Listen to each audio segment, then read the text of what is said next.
Hello everyone, N3FJZ here. My last video I talked about making up a splitter and combiner to combine my two 50-watt RF final amps into a 100-watt amp. And so this is the combiner and this is the splitter.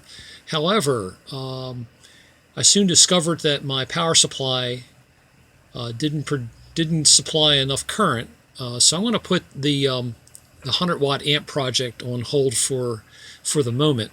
So what I've done is I've moved over to the front panel part of the project of the ZX-SSB-II, and what this board that you see here is the what I call the front panel, which simply means it's the microcomputer and user interface that drives the SI5351.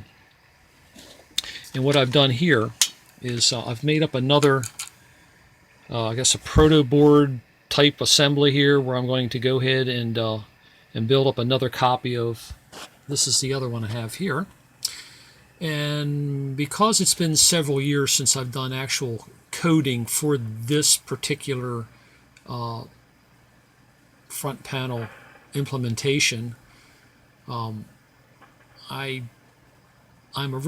very reluctant to continue development on this one because I know it's working. So I didn't want to disturb it. So what I've done is I've duplicated it, and I'm going to build up another copy of it so I can do additional development. What I'll be doing is just verifying that I have all my libraries set up correctly and everything compiles and assembles and downloads to the Arduino Mega 2560. And what I'm going to do is currently I only use the Nokia display, which is this one here. And I'm going to expand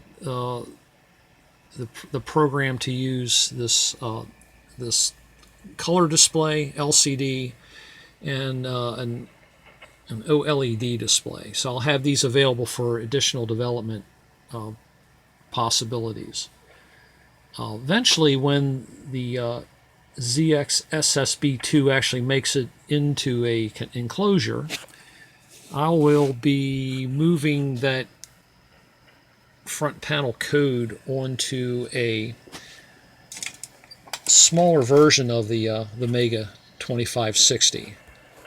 This one here, I think if you do a search for Mega 2560 Mini or Pro Mini, there's a number of different search terms you could use, but you'll find these smaller boards which have a the ability to install headers on the bottom.